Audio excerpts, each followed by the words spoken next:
Everybody can barely hear you. Yeah, fuck that shit. Anyway, so But I've started the recording. And hello, everybody. I'm Postgres of the Brony Crusaders here. Welcome to episode 10 of Bronies Synonymous. Bad to the bone.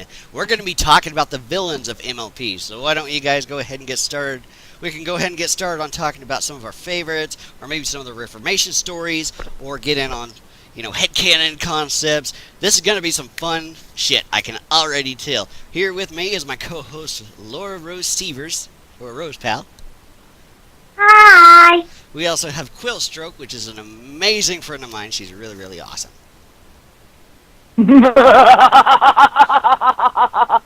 She's also very evil, which is why we get along.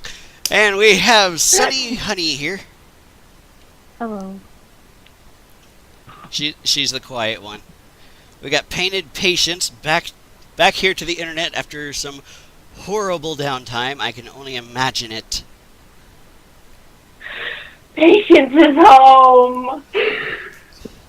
We got Ryanimous, Fowler. I think is he there? I think he's still AFK. He's dead, Jim. Moving on, we got Jake Hammerquist. Hammerquist. Something. I am nobody. Bad Jake. You said it, not me.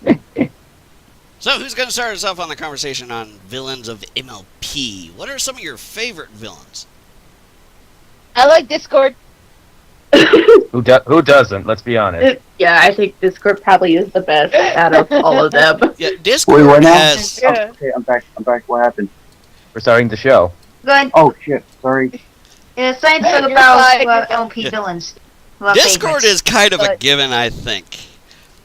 But we were talking a little bit, actually, in a preemptive to this recording. It was actually kind of fun this morning when we started talking about the Equestria Girls villains, the Dazzlings. We got to talking about Adagio and Aria and Sonata, which is apparently everybody's waifu. It's Taco Tuesday! It's Taco Tuesday! Underwater tacos? I'd love to try one. I don't know. Oh my god, it's Taco Tuesday, my dude. Oh. If it's not Discord, it definitely has to be Sombra. I don't know why, but Sombra does for some reason all the blasts and shit. Sombra's concept kind of... I like how my boyfriend... Much, pronounces his name. It's not Sombra, he goes Sombry. Sombray. I'm Sombra. I don't know why, but I can't imagine like you're like somewhere like I'm Sombry. As Robin sometimes call him King Sombrero! Yeah, I was gonna be that joking. Alright.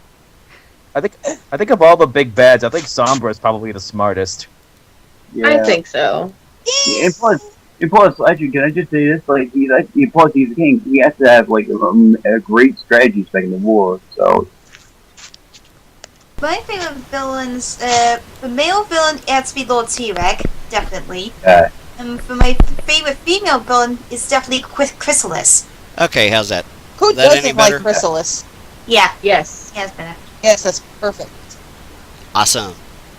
Yeah, Give him Turk credit. is... But then again, my boyfriend's but my boyfriend's a changeling, so I have an inherent bias towards Chrysalis. Yeah, he's one of those changelings that refuses to reform, though. That's one of the ordeals. I never forget the... It's the eye, isn't it? I never forget the moment in Sapphire Heart Songs with you of swearing back again, and after when the changelings reform themselves, and everybody else OC went all pink. That was hilarious. And then he goes, "I hate you all." And he says it's such a deathly, and it's such a livid voice too. I hate you all.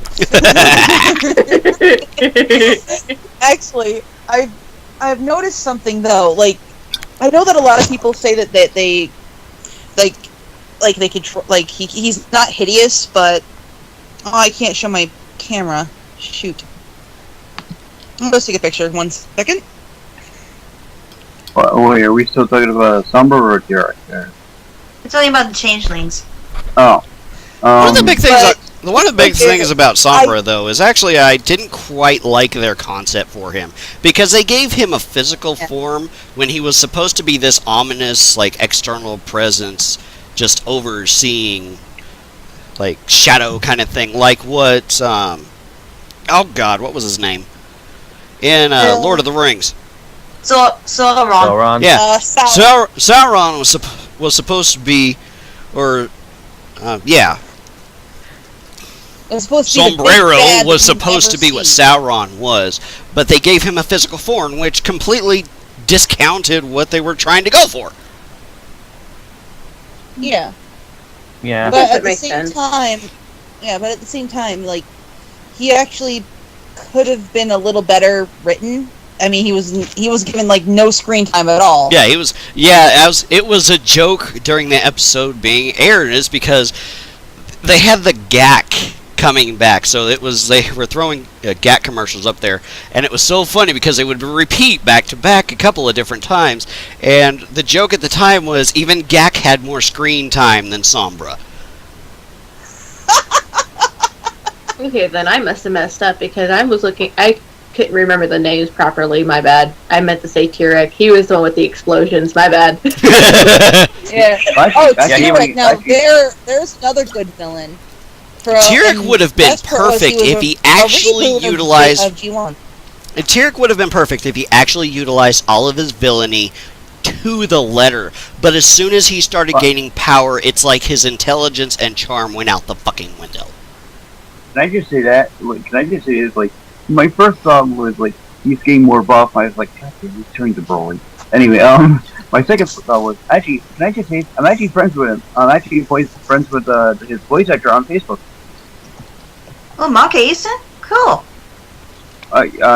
Yeah, Mark Ant. I can't pronounce his last name right. That guy. Yeah. But yeah, I'm friends with him on Facebook. By the way, I freaking love him. I'm sorry for. I'm not gonna make a reference to that series. I'm a huge fan of, but I'm not gonna say it. I'm not gonna.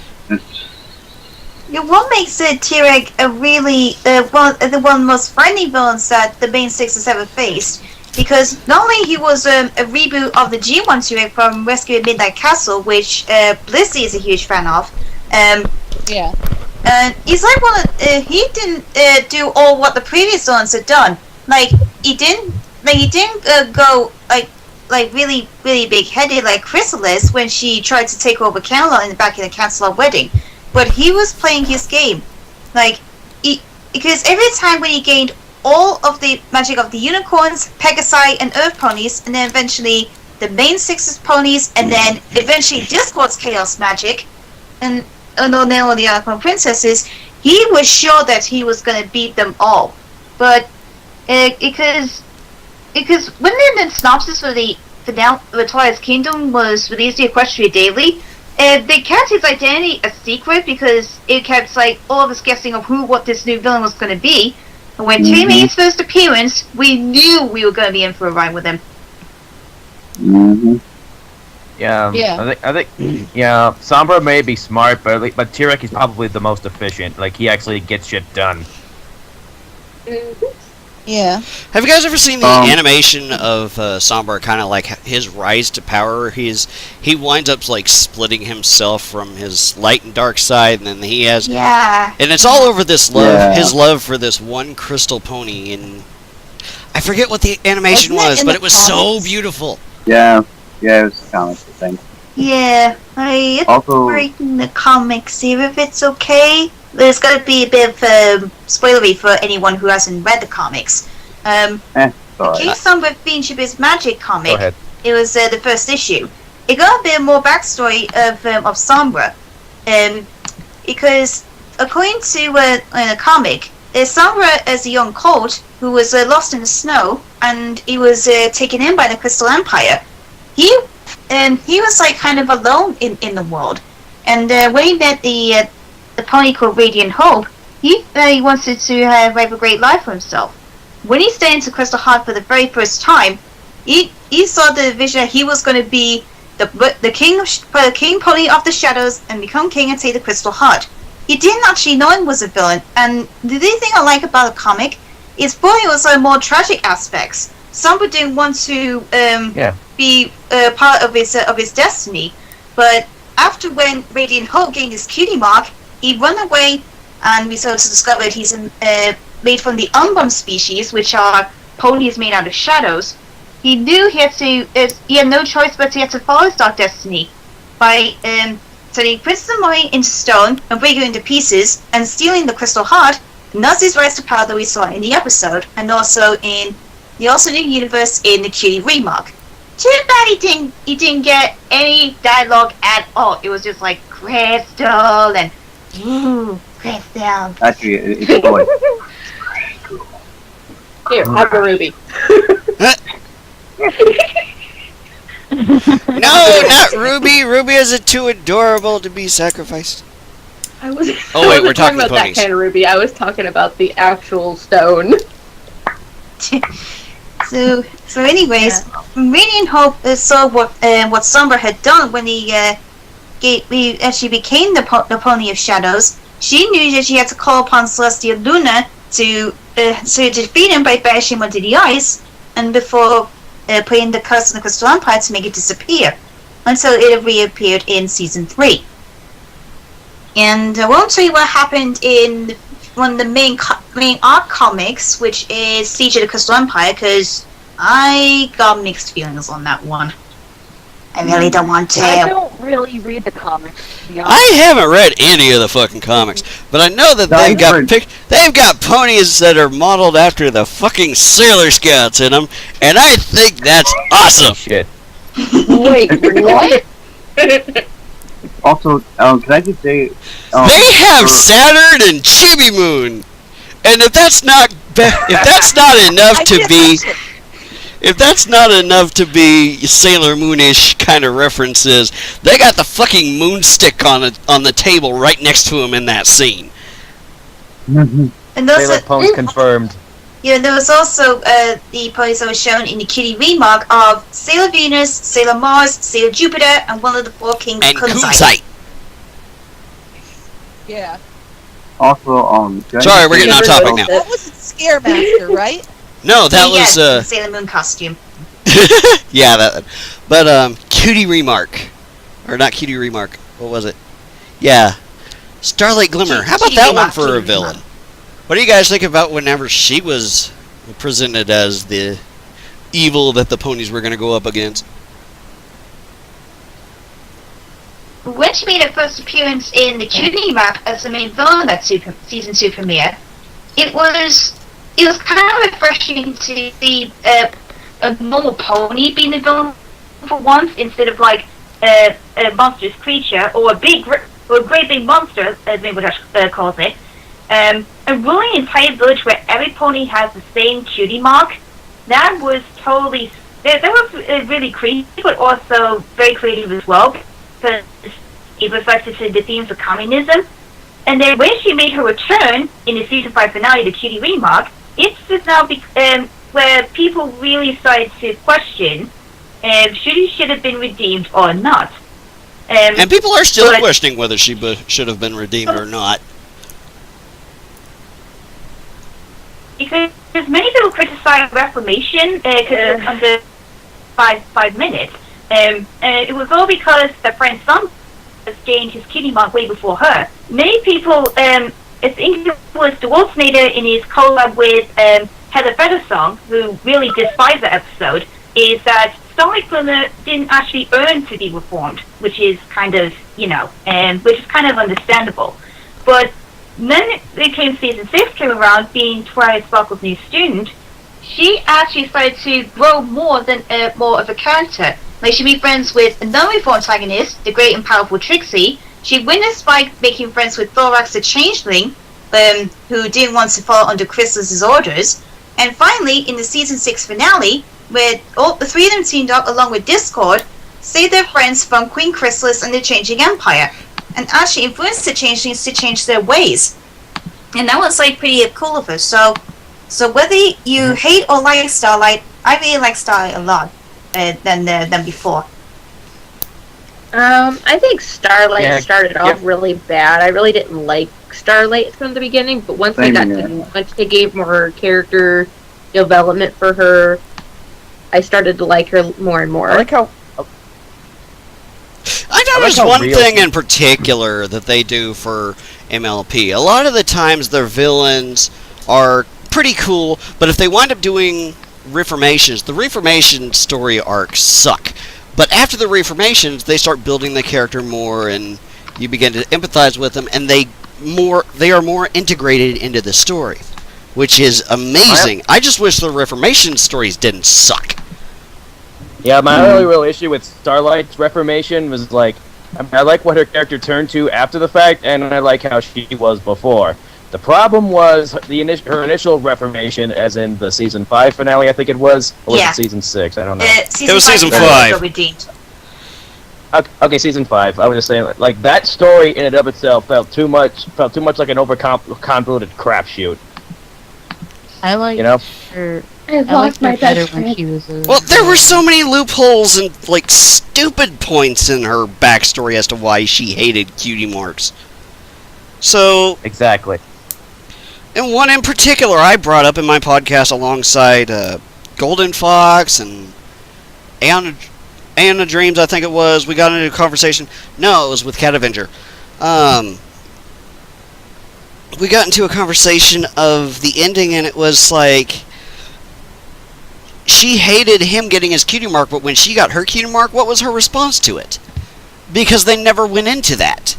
How did she respond when she got her cutie mark if she honestly had such a big problem with them? And then later there's so many plot holes whenever it comes to Starlight Glimmer as a character and her backstory. Yeah, they've done some great writing with her in the present, but they never stapled anything for the past. Yeah. Like I said, just the initial point of which her reformation came from just felt too much like a mess to really justify it. But I think what they did with it after the fact, kind of, yeah, it works. It stoked the coals a little bit, but like I said, that initial what happened initially just still kind of leaves a bitter taste in people's mouths. I can understand that. She is kind of like why I like the Queen Chrysalis, because she refused to reform, and that's why she's my favorite villain. Like, I was okay with her until if anything, an episode. I like Chrysalis, and I also... Oh, go ahead. I was going to say, like, if anything, because she refuses to reform, that opens the possibility for new stories. Like, where will she go? Where will they meet her next? What will come of it? Is she going to regroup with new villains and see, like, not just one enemy, but a whole group of enemies trying to come against the main 6 or Equestria as a whole? That would be very good. That make one hell of a finale.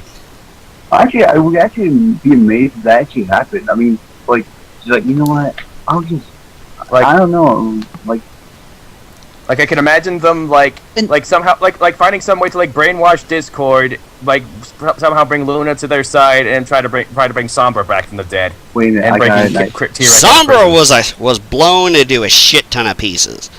They are not going to bring him. That don't mean that. The one thing, my favorite thing that involves Chrysalis is from DWK, and that is just the.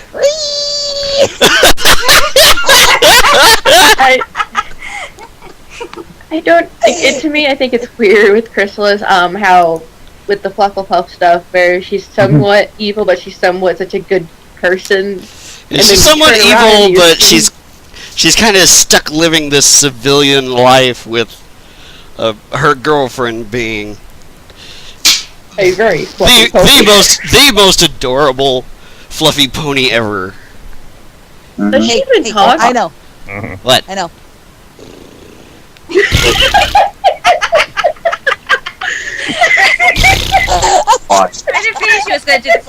I knew someone was gonna do it. I knew someone was gonna do it. I knew it. Big fluffy unicorns dancing on rainbows. Floof 1, I know 0. Actually, Can I just I say actually this? had that as a ringtone. Oh my You have the That Flufflepuff. ringtone. I also had it as an You have the alarm. Flufflepuff Raspberry as a ringtone on your phone. That is badass. I had the pink fluffy unicorns dancing on rainbows. So that's so imagine this. I'm on the city bus heading somewhere, and then someone calls me, and the next thing that blasts out of my pocket is pink fluffy unicorns dancing on rainbows. I'm guessing everyone in subway train was probably like, what the hell was that? Okay. The only thing that would Uh, the only thing that would match up with that is Marco's ringtone in Star vs. the Force of Evil. mm-mm. Never seen it. Sorry. Same. I don't. Blasphemy! No, I'm kidding.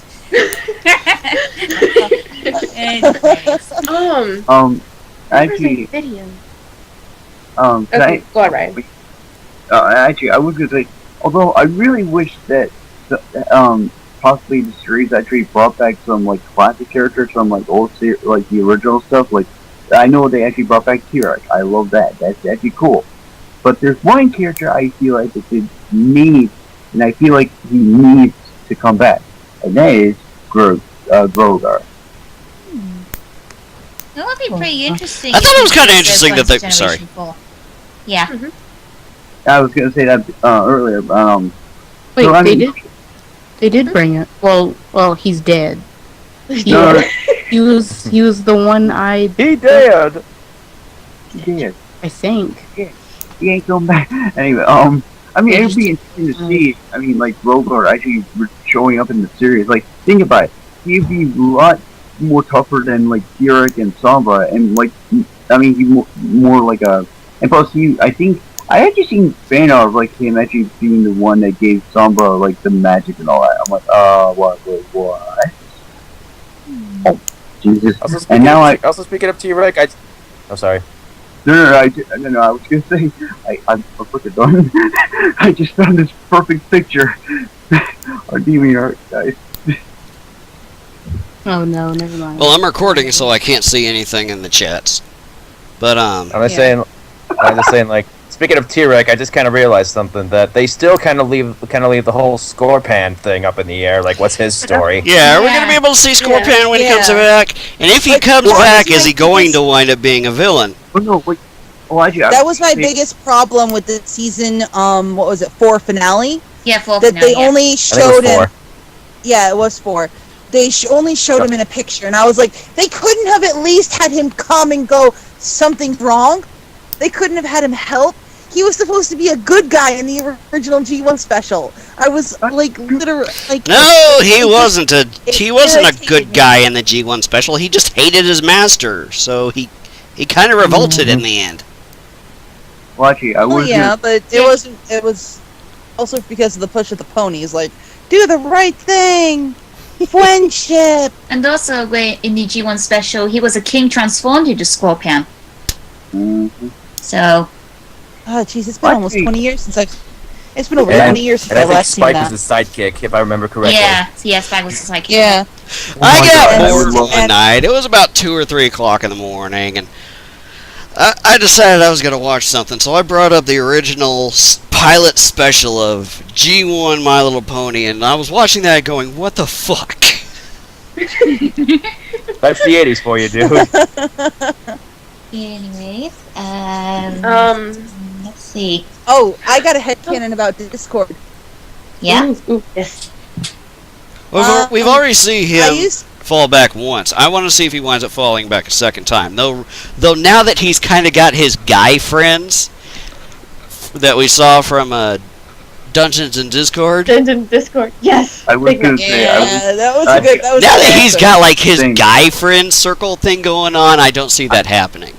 you know, what I would love to see Yeah. if they were playing that again. I would love to see like shiny armor and like I don't know who else, like They'd have Like, Shining Armor, Snowflake, Spike, Big Macintosh, and fucking sooner or later the Avenger. Mac. No, I'm joking. No, they'd have No. fucking what's his name? And then No, he's the dude from Canterlot. Dude, Oh, Fancy Pants. No. Fancy pants. Fancy pants. Yeah, Oh, yeah. they'd have this whole Fancy pants. circle of guys just be like, Wait, what about Flash? Can we at least, can I just say we also include Flash, please? Flash Sentry? Yeah. You just want I think you just want to see characterization for him, and a lot of people want to see more characterization for him than what we've seen so far in the Equestria Girls movies, because he was kind of a forced love interest, and that was by far more seen, like, kind of redeemed in that aspect in the fourth movie. Alright, can I just say that I support Timberlight? Yes, I do. Timberlight. I spit. I ship it. Timberlight. Flashlight.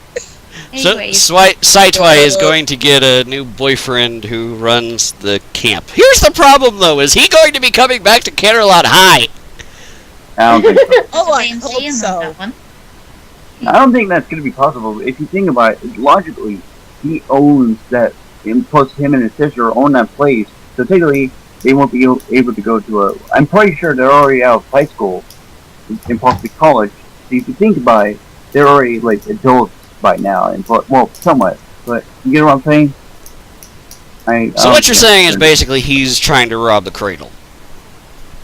Well, no, no, like, if you think about it, they own... Like, The dude was straight up hitting on Saitwai. You can't tell me that he wasn't. Ancient. No, I'm talking about, like, technically him and his, like, sister, right? He has a sister, right? I'm trying to remember. Yes.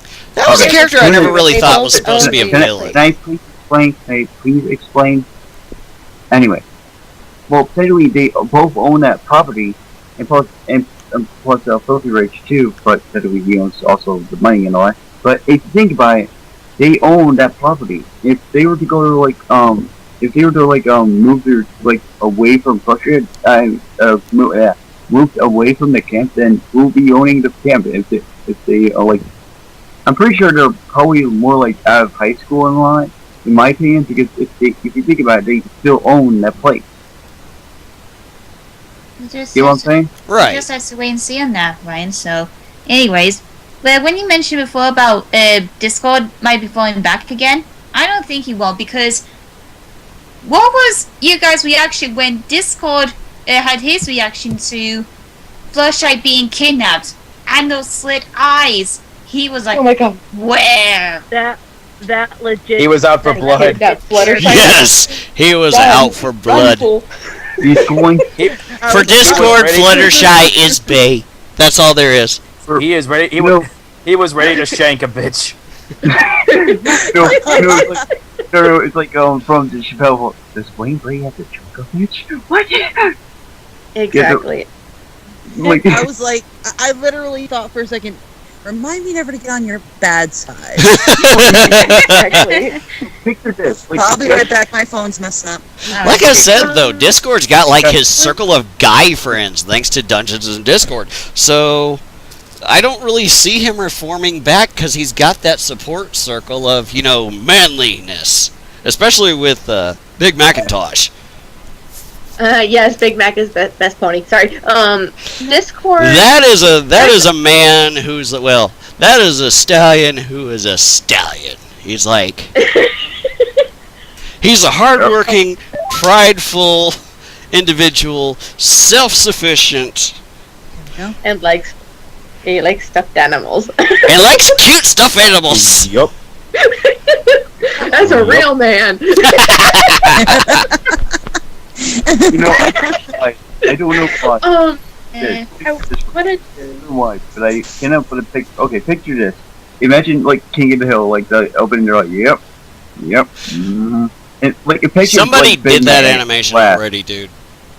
Damn it, What? Bobby. Damn it, Bobby. Let's see. There was a video of Discord that I don't remember who had made it. It was a fan-made thing during the whole T-Rex situation, when he actually goes and first sees T-Rex, or to so-called find him, and he actually puts him on hold in a cage to talk to Fluttershy about the matter. Oh, it's funny. So I was like, what would you say if I were to work with this guy? Like, and then Fluttershy, trying to talk him down and all this stuff. To me, I thought that would be really interesting to see, and it really blended well with what the episode actually was. If there was something along the lines of what Ruby Chibi does for the original Ruby series, if they had something for that for MLP, that would be one of those skits. It's just, Tyrek stomps over, tries to get Discord over to his side. Discord just kind of snaps the cage into position around Tyrek and turns to Fluttershy. Hey, what would you think if? I think I know. It was actually in Dr. Wolf stuff. I think that he was a narrator for one of these scripts for it. Oh wait, I think it was Dr. Wolf. I think I saw that. Funny as hell. Oh, that reminds me. I'll have to find it for you. I was gonna say, I actually remember, this was probably like a while back, but I don't know why, but like, imagine if Discord actually heard something happen to Fluttershy, like, she got hurt, for example, like, extremely hurt, like, Discord would turn ape shit. He would go for blood. No, he'd probably go like a super, he'd be like a Crack or Super Saiyan 3. I'm like, holy shit! Anyways, with Discord having many friends with Spike and Beanbag, and hopefully future World Guy friends, you'll always have the friendship with the main six, especially Fluttershy. That brings up one question though. Last season, for the season 6 finale, the reason that Discord joined the mission was because of Fluttershy, because she was his closest friend since Keycom and Flutteron, and he's been really close with her. And when all the changes were turned to good and everyone was free, and the moment Discord helped Fluttershy, I was thinking, writers, are you actually gonna do a storyline where Discord actually admit his true feelings for Fluttershy? I really want to see it happen. Let's see how many people just start screaming, I ship it. I ship it, I ship it, I ship it, I ship it. Discord has had a lot of screen time, but why don't we talk about some of the other ones, like Nightmare Moon. We've talked a little bit about Sombra. We haven't really gone too far into the story about the Dazzlings from the AQG world, or even Sunset Shimmer from what she was before her reformation. I really did like the Dazzlings. Like, I like the concept of the siren. I mean, granted, in Greek mythology, the sirens were a little different, but mostly, it was really cool. Like, they caused conflict, and they fed off of that negative energy. Yeah, that was very cool, and it was actually pretty close. It was like a reverse changeling. Yeah. It was like... and being kind of a music nut. Hocus Pocus. And being kind of a music nut, I approve. I like the way that they did things. Music is mind control. The first thing that I kind of flipped out on whenever they started releasing the Rainbow Rock shorts, though, was the first one they released was Vinyl Scratch's, what is it? Let me look it up. Where she takes some sort of weird hallucinogenic? That's a good way to describe it. But no, it's, it's that particular video where, music to my ears is what they called it. Where she's listening to her music in the headphones, and the music that was playing was like, this is the kind of music the fan base comes up with, not the show musicians. The show musicians come up with basically anything and everything traditional. The electronic and hip-hop stuff, all of the, harder stuff, is usually done by the adult fans of My Little Pony. So I kind of was a little bit frustrated that it seemed like the creators of the show and the musicians and whatnot were stepping into the bounds of the creative circle of the fan base itself. To where, and that's kind of what the problem's been for a long time now, is there's been a lot of blending for, the style and the design and the writing for fan projects and episodes of MLP. Wait, what happened? I had to take care of something. Also, Jake, I'm also a huge music person too. You're not alone. I'm a huge music person. I'm also a trumpet. I'm also supposed to do this. Anyway, I have to say, like, the music in like the Courtshire Girls, like, holy crap, when they're like battling the final battle. I mean, I love there was I think a little bit of like a metal vibe to it a little bit. I think I remember it was just so awesome. I was like, yes. Because I have to say, the villains in the Courtshire Girls actually have made a little bit of like the rock version, the rock out of me. I'm like, yes, I want more. The thing about the like Equestria the Girls final- series, though, is they've really been trying to go with themes with each particular movie. The first movie was kind of popish, I guess. Rainbow Rocks went more with the rainbow, with the rock theme. They were trying to go with, well, I wouldn't really call it Jimi Hendrix, I guess.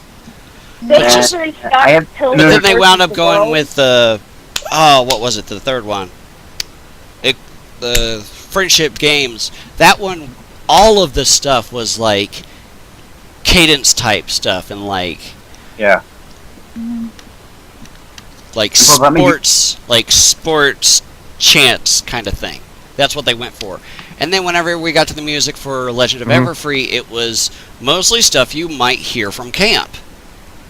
From camps, is that they tried to have that kind of a theme. I actually did like. I liked a lot of the songs from Camp Everfree. That's almost Legend of Everfree, yeah. I did too. Yeah. One in particular is actually the one of where Twilight's in the forest, and now I can't remember. I've only watched the movie once, but the The Midnight in Me. I Yeah, The Midnight actually in have Me. that on my phone. that one is an absolutely gorgeous song, and I gotta look for it on iTunes. But I could The just look soundtrack- on YouTube if oh, you sorry. got that too, mate. The soundtrack the soundtrack for that MLP movie is is much usually better than it had any business to be. the soundtrack for MLP anything is usually a whole lot better than what most people would consider it to be, because they went over the top whenever they started paying attention to the quality of their music than any series has before. And as big of a Steven Universe fan as I am, they've got tons of music in the series, but it's all kind of null. It's fairly mediocre whenever you talk about it. Even the intro for Steven Universe. actually But when kinda you like- talk when you talk I about the actually like music Stronger of Than You. when you talk about the music of My Little Pony, it's all stuff that is very high quality. This is the kind of stuff you would want to put into like professional movies kind of situation. Like what they A put lot in of variety. for yeah, the kind of stuff they like d- what we would be Yeah, they be definitely seeing have a bit in of a musical things theater like sort of. Zootopia. I like Utopia. Yeah, Universe big is- names, big screen movies, theatrical Aren't you gonna- releases. That's the kind of music that we're getting Yeah, in they- LP. Actually, I would love to see like. And like, Sorry, go ahead. I was just gonna say that like it's more than just them having good music. It's like they know how to actually use it. Like Yeah, they like, use their music like good, a too. good musical musical production, especially in the musical episodes. Like no matter how people want to bitch about Magical Mystery Cure and stuff like the frickin' Kingdom Hearts Crusader Kingdom Hearts episode. Its name escapes me at the moment. And the frickin' Christmas Carol episode. Those were all very good. Not only having great music, but knowing where to use it. You know. Oh, I love the Christmas Carol episode. They music did that wise- movie. They did that particular storyline like 3 times in the series so far, though, and that's what's got a lot of people pissed off. But Well, oh, Doing 3 times already. I don't get it. Where? but go on. Who was good? I mean, they've had 3 Heartwarming episodes, yeah, but they haven't done the. They haven't I thought it was They only haven't 2. done the Christmas Carol. I thought it was only. they've oh, had wait, 3. Now I remember. They've Yes, had the 3. one with the apples and the pies. They've had one with the original Hearthwarming episode, and then we had the episode that was the Christmas Carol one. It was Heartbreakers that I Well, that they I, need to that I have- forgot about. They need to have their obligatory Christmas episode. Mm-hmm. Oh Well, yeah. that's supposedly the Christmas episodes, though. Or you know what? I would love to We've see had the like obligatory We've had the obligatory Halloween, Christmas, several of them, and even Valentine's Day. I'd also love that in the Christmas episodes, like the Wendigos are played as this omnipresent threat around that time of year. Yeah. Oh, that reminds me of that music video they But did. remember, if we don't all love each other, they're gonna come back. If we don't all love each other, the Wendigos will come back and destroy everything. We don't love Rosie, each I other, love we you. die in the cold. We don't love each other, we die in the cold. We'll be Two Oh, hold on, crazily guys, dancing hold on. with their punch. We're No. getting far off topic, by the way. Guys, someone was with trying to the talk. Wendigos. Guys, someone was trying to talk. Guys, I have to go. Oh. Aw. Well, we'll continue the cast, and I'll have it uploaded so you can watch the rest of it. Okay. Sleep well, my love. Mwah. You too, my love. Mwah. Be safe, I wrap Rosie. you up in the chibi with a blanket, and I snuggle cuddle you to sleep. See you guys later. Yeah. Bye. Night. You take over the call, I know.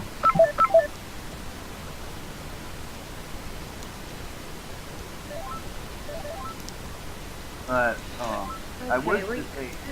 Okay. One more. We need one more. One more. Come on. Come on. I wish. I'm gonna call him and see if he joins Come up. on, Jake. So, that's a section I'm gonna have to cut off. But, I wish to- Yeah, you know, let's try to get back on topic, talking about the villains. I have Well, I mean, I one tried to- villain, exactly, involving the Wendigos and Sombra. If anybody had seen the Dark of the Night video that was made, In the dark of the night, evil will find you. yes, I thought that was very well blended together. I thought it really fit Sombra as well as the Wendigos. You know, I haven't seen that. I just started singing the song because Anastasia is one of my old favorites. Well, look it up. Look Yeah. up Sombra Dark of the Night. You have to watch that. I'll have to do that later. It's an amazing evil villain thing, and he's as Sombra's going after Twilight, and it's just an amazing, and how he just completely shatters Twilight.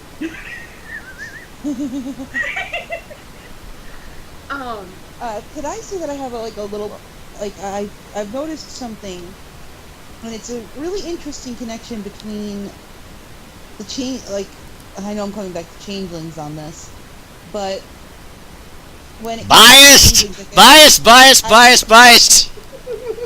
quiet, you. That's not going to Dino's mouth. you will love the chuckle of eternity. Alright, Quill? No, I was at first trying, because I'm trying to write an episode of Ready the Headcanon that involves cultural influences of all the creatures in MLP. And I'm currently trying to do research for the changelings, and I've noticed a correlation between changelings and what can be considered IRL as psychic vampires. What psychic vampires do is they feed off of the energy that people give them.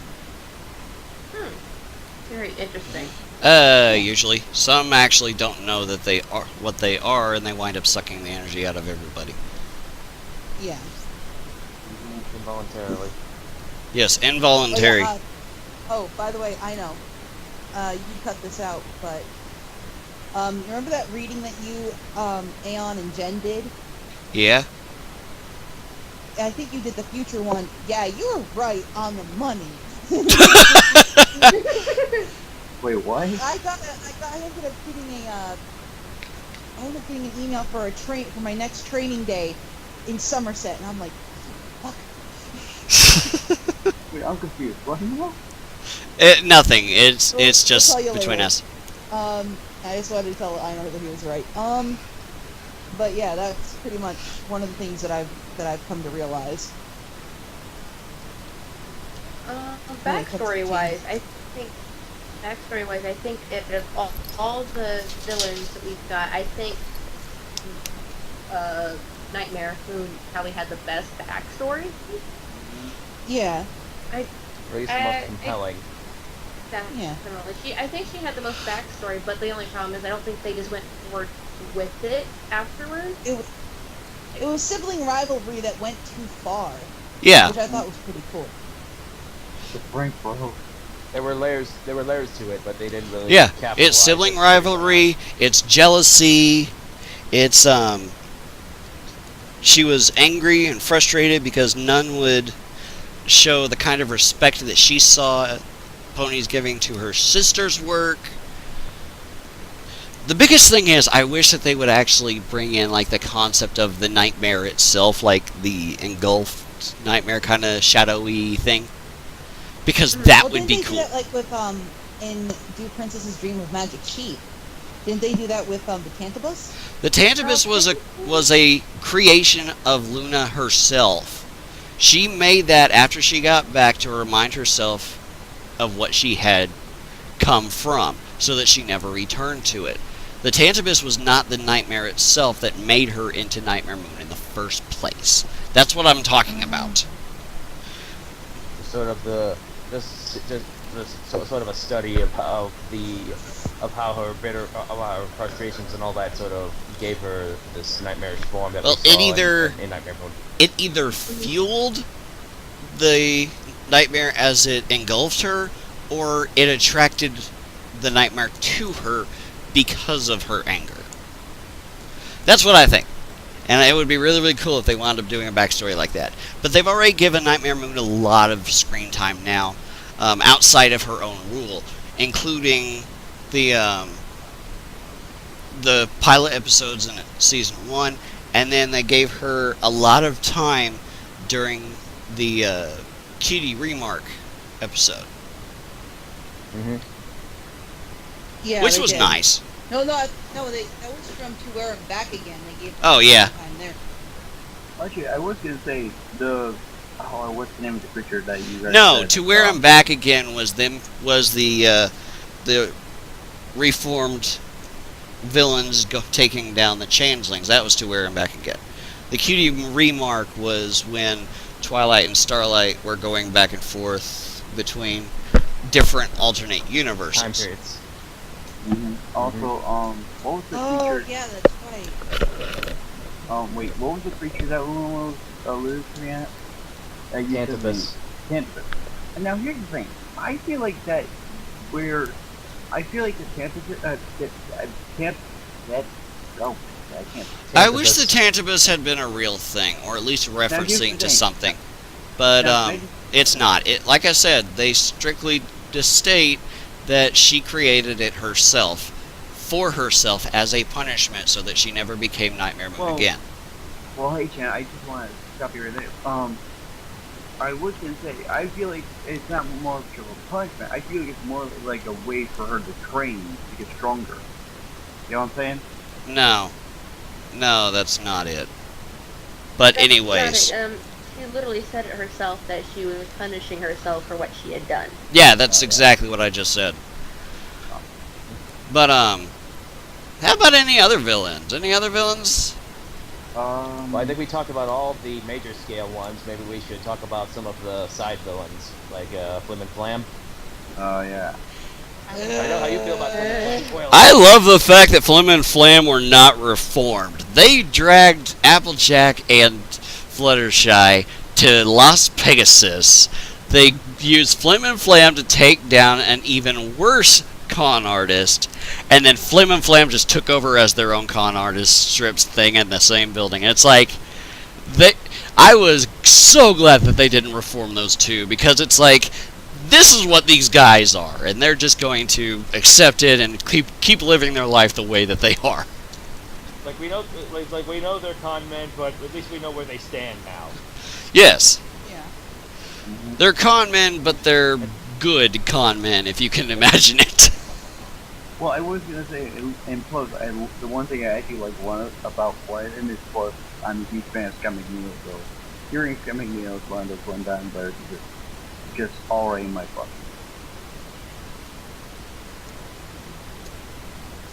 Let me think. Oh, I know another side villain. Diamond Tiara. Ooh, this will be a good one. What do you guys think about Diamond Tiara before and after her reformation?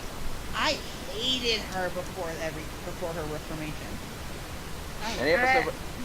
And also with her, before her reformation, just made me roll my eyes, and it's like, can we just get to the obvious lesson already? Because that was the only real purpose she served until then. It's like, oh my god, you're actually doing it. You're actually making her matter as a character. Well, actually, my first thought was like, yes, get on with it. Yes, get on with it. She just Diamond Tiara just made me feel really upset in general. And she was a very bad character that brought back too many memories. Even when she got reformed, I still feel like it wasn't enough. I mean, she made fun of someone with disability, meaning Scoodaloo, and I couldn't. And that to me that really hurt. I don't tolerate that kind of stuff. No matter what you do, there's things you just cannot take back. Yeah, and I think there's a lot of people who feel that way. But Diamond Tiara's story arc reminded me of another cartoon from when I was a little bit younger. Jumanji actually had an animated series, and the whole concept ended up being roughly the same thing. From the very start, there was this creature that was chasing Alan through the jungle and all this kind of stuff, and his only way to get back home was to essentially do what the Crusaders did. They showed kindness to to Diamond Tiara in the same way that Alan showed kindness to the creature, and it wound up either fixing the situation or redeeming the character and establishing better relationships or whatever, and that's how those story arcs ended. For the Cutie Mark Crusaders, that was their biggest adversary, was standing up to Diamond Tiara. But when they actually looked in and saw her life and her fucking mother, but I see it as being severely emotionally abusive. Yes, Definitely. Emotionally and psychologically. But yes, they got to see inside of Diamond Tiara's life, was empathetic, extended a hand of compassion and friendship, and were willing to show that kind of compassion and friendship to her, even though she didn't deserve it. Once they pushed past that line, that's whenever they reached past their own limits and kind of ascended in their own way. In the same way as Twilight ascended in Magical Mystic Cure, they ascended in Crusaders of the Lost Mark to their cutie marks. And now they're going to continue on with their own stories. And you know what? That may have been just an episode-long thing, but I can appreciate breaks to the status quo like that. Most shows usually don't do that kind of thing, and I can appreciate the show for doing that kind of thing. Here's a really tricky question, though. With the relationship between Diamond Tiara and Spoiled Rich, is it right for kids to stand up to their parents if they think their parents are doing the wrong thing? Yes. I'm one of those people that say that. If my own mother was doing something that I thought was morally wrong, I probably would speak up and be like, hey, that's not right. Me and my mother have gotten into dozens of fights because... Here's the difference, though. You're an adult. We're talking like 10 or 12, maybe 14-year-old kids. Because that's roughly what the Cutie Mark Crusaders are equated to. When I was a kid. Especially when it came to certain things like relationships. I mean... Granted, the only time that she never did ended up being rather bad in my part, but I think that that's something that I really just don't want to talk about. I understand that part. I think that's the same thing because I used to get into big fights with my parents, and I'm still trying to get them to see what's right and wrong in what I see. I never got into a fight. Well, I mean, if I were poor, then that's a different story. But most of the time, my parents are huge smokers. Well, I mean, mostly my mom, but plus we own a jewelry store, so yeah, it's kind of. I can see what, and plus, I could. I mean, I would never do that to my parents. So I mean, I would never stand up against them. I mean, unless it's like I mean, I don't know. I don't really. I don't entirely see it as just her setting up to her mother, so much as I see it as like a statement for encouraging kids to sort of find their own way in the world. You know? Yeah, and that's really what it should be about. But if you're standing up to your parents to find your own way in the world and winds up getting you hurt, it's probably because your parents were trying to keep you from doing something that would get you to hurt yourself. Yeah, that's just part of learning. Like, Yeah. You can't learn without Yeah. Yeah, it's kind of that lesson itself is kind of a double-edged sword. Well, think of it this way. In America, we tend to shelter our children. We tend to give them a book here. This is what it's like on the outside world. In Russia, they just let their kids go. If they hurt themselves, they learn from their mistakes, and they are actually mostly all safe. Because Actually, they that's learn. how I grew up. Katie, don't do it. Don't do it. Oh, there you go. Told You know you not to do it. What happened? It's the same You know thing, what- you know. Me and you growing up with horses. Didn't you? You know, I was, you know. I you know what think we've covered Diamond Tiara now. Yeah, we have. well, I was gonna say about Diamond Tiara that I liked that they actually went into like reforming the bully instead of just getting rid of her completely. Because in other shows, when they had bullies, they kind of forget that, yeah, they're assholes, but they're still people. And you have to. Yeah, you stand up to the asshole, you defeat them, so to speak, and then the But- bully just kind of cowers away and you never fucking see the bully again. But no, Yeah, they're people. yeah, Yeah. you have to see what happens to them. And a Like, lot of Like the I time, said, stay assholes. a lot of the times, Like you're I said, either it may going to have see what caused them to become bullies in the first place, or shows don't want to show what bullies become when either they're stood down to, or they're broken, or they stop being the bully and begin becoming the bullied.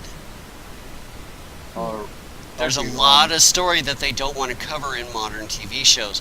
And with Diamond Tiara, at least we've gotten to see, with her opening herself up a bit, she's begun to make new friends. wait, Like I Yeah, said, say- it breaks. Like I said, I always admire a show. Like I said, I always admire a show when it can break the status quo like that. Anyway, sorry, Ryan. no, I was gonna say, Jim, that you were gonna say something about it. I think they don't want to do that because if they do that and they show like why some people become bullies, like a little kid's gonna realize, oh my god, I'm a bully, and then they're gonna talk to their parents about it, and then the parents are gonna call up and be like, you're calling my child a bully, and then something bad's gonna happen. But It's called tough luck, kid. yeah. I would rather Some something kids do straightforward. need to realize that what they're doing is being a bully. Yeah. And the thing is, most of the time, people don't like it when people are being straightforward with them. And That's why you sometimes- drop small hints. Sometimes they don't get the small hints, and it just doesn't go anywhere, though. Which is why my straightforwardness has most of the people of the town hating me. I think I'm more straightforward than you are most of the time. I am very blunt. There are some times where I've seen you back off. I've seen you back off a couple times. I have straight up said in the line that the people of the city where I live or some of the people of the city where I live are stupid. And apparently, this lady that I was talking to at the time took offense to it because she thought I was talking about her. I straight up told her, no, it's nothing to do with you, but there are some really stupid people in this town. You are perfectly fine, is what I told her. Can I just say this? I would love. Okay, I know we're still talking about villains. I would love to see like new villains, and possibly revamp old. Yeah, rehash old villains. But the biggest problem is if they wind up bringing in, Katrina. Well, if they wind up bringing in Katrina, they're gonna have to bring in other biped enemies rather than quadruped. I think they're gonna be in the movie. well, actually, here's the thing. I would love. No spoilers! Or, Sorry. There's another cat person that's gonna be in the movie, Yeah. and it reminds me. No a lot of spoilers! Ryanimous. Spoilers. No spoilers! Sorry. I'm not even looking at the character list. I'm not looking at voice actors. All I know is what they're doing is they're going to be leaving Equestria at some point to go save the world, which will be cool. I was gonna sing the Mountain Yummy theme because you were gonna say spoiler, like the Mountain Yummy. Anyway, I would. Anyway, I was trying to say was like, I would love to see like characters like say this. Well, more of a like about say like. I don't know how to pronounce it. I mean, I don't know how to say it. Like, possibly like a hunter, but he doesn't like hunt animals. More like people. Possibly like a fountain. A hitman? Possibly, but no. But more like just what I mean. No, sorry, I had something stuck in my throat. What about Silver Spoon? Silver Spoon has only ever just kind of been there beside Diamond Tiara. She doesn't really have a story of her own. She made friends with that peppermint girl. Oh yeah. So she sort of just stopped being friends with Tiara and came with that peppermint girl instead. Yeah. With I Twist? think she was more just a follower. I think she's a follower. She thinks the person's cool, and then when she feels like they're not cool anymore, she's following somebody else. Yeah. She's a sheeple. Bleh. Which is fine. I'm okay with that. I don't mind it. alive, sheeple! Sheeple Pony. That needs to be a new. Somebody needs to do that as an OC. I guess Oh, you we should could say get that rid Is it technically Hufflepuff or Mad I guess you could say that Silver Spoon thought she was bad to the bone. Yeah, sorry. Ladies and gentlemen, that's our purpose tonight. That's gonna good night. kill me. And this is the best that Bronies Synonymous can bring to the internet. Congratulations, You're you've seen welcome. the extent of the entertainment value in this podcast. Are you kidding me? Hey, I instantly get you another 200 views. I am that good. By the way, Cole, my bad. Sorry. I'd say yes, but I've got way too many contacts already. Anyways, if we're done talking about villains now, I'd like to make an announcement. Yes. First off, I'm going to ask the people in the comments section, what are some of your favorite villains? Would you like to join in some of the conversation here and talk about Discord and the reformations or any of your own headcanons? And go ahead and start doing this. We're going to be changing things up a little bit with Bronies Synonymous. I'm going to start using this Skype chat for our podcast. If we can, I'm going to see if we can do it either weekly or bi-weekly, depending on how many topics we can get. If you want to see us get a topic in discussion, or even join in the discussion yourself, leave a comment in the section below. And I guess for now, this is just a decent podcast. I guess that's the end of the podcast. So if you guys want to sign out, starting with Painted Patience. Be patient with the next video. And Ryan. And this has been your lovely host, friend, Ryanimous. And I have to say, they always be with themselves. Everything else. So all one. We got Jake. Keep on rocking and rolling. And Quill Stroke. This has been Quill Stroke signing out. And Sunny Honey. Bye. Hi. Hi and bye. Okay.